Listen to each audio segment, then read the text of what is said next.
Political breaking যোৰহাটৰ পৰা নিৰ্বাচন জিকাৰ পাছতে এবাৰ গোলাঘাটৰ পৰা 2026ত বিধানসভাৰ নিৰ্বাচন খেলিব কংগ্ৰেছ সাংসদ গৌৰৱ গগৈ নিৰ্বাচন খেলাৰ কথা আজি কংগ্ৰেছৰ তৰফৰ পৰা ৰাজহুৱাকৈ কোৱা হৈছে আৰু কংগ্ৰেছৰ তৃণমূল কৰ্মীয়ে গৌৰৱ গগৈয়ে 26ত নিৰ্বাচনক খেলাক লৈ ব্যাপক উৎসাহ উদ্দীপনাই বিৰাজ কৰা পৰিলক্ষিত হৈছে। এটা পলিটিক্যাল ব্ৰেকিং ৰাজ্যৰ ৰাজনীতিলৈ ঘূৰি আহিব গৌৰৱ গগৈ। গোলাঘাটত অজন্তা নেওগৰ প্ৰতিদ্বন্দ্বী হ'ব কংগ্ৰেছ সাংসদ গৌৰৱ গগৈ। 2026ত গোলাঘাটৰ পৰা নিৰ্বাচন খেলিব গৌৰৱ গগৈয়ে আৰু গোলাঘাটক লৈ তৎপৰতা যোৰহাটৰ সাংসদ গৌৰৱ গগৈৰ। এটা পলিটিক্যাল ব্ৰেকিং এই মুহূৰ্তত জনোৱাৰ চেষ্টা কৰিছোঁ। গোলাঘাটৰ পৰা 2026ত নিৰ্বাচন খেলিব গৌৰৱ গগৈয়ে। অজন্তা নেওগৰ প্ৰতিদ্বন্দ্বী হ'ব কংগ্ৰেছী গৌৰৱ আৰু সংবাদ মেল পাতি গৌৰৱ গগৈয়ে নিৰ্বাচন খেলাৰ কথা ক'লে কংগ্ৰেছৰ তৃণমূল কৰ্মীয়ে।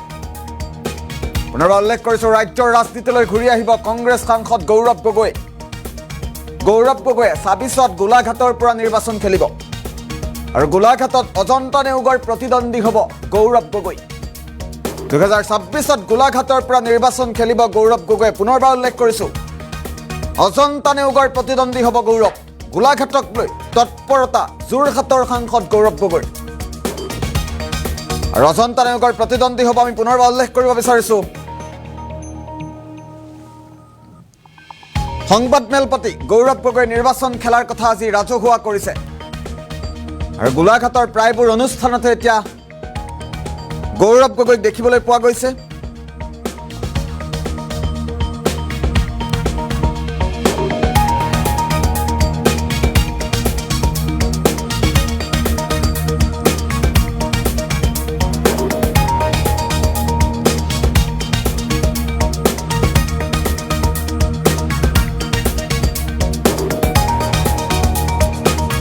আৰু এই সন্দৰ্ভত কিছু মন্তব্য আছে, আমি দৃশ্যাংশ দেখুৱাই যাম। দৃশ্যাংশৰ সমান্তৰালভাৱে মন্তব্য এই মুহূৰ্তত আগবঢ়াইছোঁ।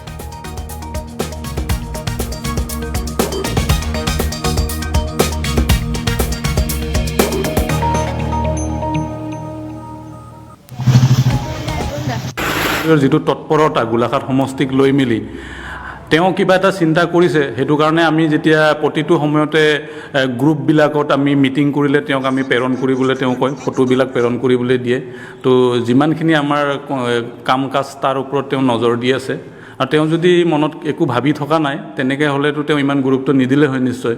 কাৰণ তেওঁ লোকসভাৰ বিৰোধী দলৰ উপদলপতি, লগত যোৰহাট সমষ্টিৰ এজন সাংসদ আৰু অসমৰ এজন ভাল নেতা হিচাপে এটা সমষ্টিক লৈ তেওঁ ইমান ব্যস্ততা দেখুৱাটোত আমি নিশ্চয় তেওঁৰ পৰা আমি এটা ইংগিত পাইছোঁ। তেওঁ 26ৰ কাৰণে গোলাঘাটৰ পৰাই কিবা এটা চিন্তা কৰিছে অবভিয়াছলি। আৰু আমি গৌৰৱ গগৈৰ নেতৃত্বতে ইতিমধ্যে কামবিলাক কৰি আছোঁ। গৌৰৱ গগৈ খেলিব বুলি আমি ৰাইজক কৈ আছোঁ আৰু গৌৰৱ গগৈ ডাঙৰীয়াও তেওঁকো আমি অনুৰোধো জনাইছোঁ আৰু তেওঁ হয়তো মনে মনে কিবা এটা ভবাৰ কাৰণে তেওঁ আমাক সাংগঠনিক অতি সোনকালে সংগঠনবিলাক ঠিক কৰিবলৈ অনুৰোধ জনাইছে। আৰু এই কথা এবাৰ দুবাৰ নিউজ বজাৰ পিছত এতিয়া দেখিছোঁ আমাৰ বিজেপি দলৰ মানুহখিনিৰ মাজতো ভয় শংকা হৈছে। গোলাঘাট জিলাত আমি আমাৰ সাংসদ ডাঙৰীয়াক আমি সম্বৰ্ধনা জনাবৰ কাৰণে জিলা পুথিভঁৰালটো অনুমতি বিচাৰিছিলোঁ, কিন্তু তেওঁলোকে ষড়যন্ত্ৰ কৰি সেইটো অনুমতি নিদিলে, যাৰ পৰিৱৰ্তে আমি অহাকালি সতী সাধনী কলাক্ষেত্ৰত আমি আমাৰ সম্বৰ্ধনা অনুষ্ঠান আছে। অহাকালি 2 বজাৰ পৰা এই সম্বৰ্ধনা অনুষ্ঠান আমাৰ আৰম্ভ হ'ব। আৰু যোৱাকালি আৰু এটা কথা আছিলে, বৰ হাঁহি লগা বিষয়। কথাটো হ'ল কি, অৰুণাচল গাঁও পঞ্চায়তত আমি আমাৰ দলীয় কৰ্মীবিলাকক ব্যস্ত ৰাখিবৰ কাৰণে 78তম স্বাধীনতা দিৱসৰ উপলক্ষে আমি এটা থুলমূলীয়া কৰ্মী সভা এখন পাতিছিলোঁ।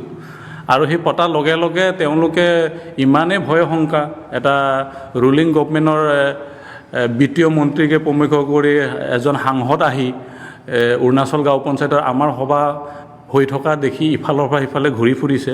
তো তেওঁলোকৰ এটা ভয় শংকা ইতিমধ্যে হ'বলৈ ধৰিলে আৰু আমাৰ গোলাঘাট সমষ্টিত এতিয়া ৰাইজে কংগ্ৰেছমুখী হৈছে আৰু তেওঁলোকে কংগ্ৰেছ শূন্য হ'ল বুলি বেলেগ সময়ত কৈ আছিলে। যদি কংগ্ৰেছ শূন্যই হৈছে তো তেওঁলোকে ইমান ভয় খাইছে কেলে? কংগ্ৰেছ ঘূৰি আহিব কংগ্ৰেছ সাংসদ গৌৰৱ গগৈ। গৌৰৱ গগৈয়ে 2026 বিধানসভা নিৰ্বাচনত গোলাঘাটৰ পৰা প্ৰতিদ্বন্দ্বিতা আগবঢ়াব বিজেপিৰ মন্ত্ৰী অজন্তা নেওগৰ প্ৰতিদ্বন্দ্বী হ'ব কংগ্ৰেছ সাংসদ গৌৰৱ গগৈ আৰু ৰাজ্যৰ ৰাজনীতিলৈ গৌৰৱ গগৈ ঘূৰি অহাৰ ইংগিত দিছে কংগ্ৰেছীয়ে গোলাঘাটক লৈ ইতিমধ্যে তৎপৰতা যোৰহাটৰ সাংসদ গৌৰৱ গগৈ 2026 গোলাঘাটৰ পৰাই নিৰ্বাচন খেলাৰ ইংগিত দিছে গৌৰৱ গগৈ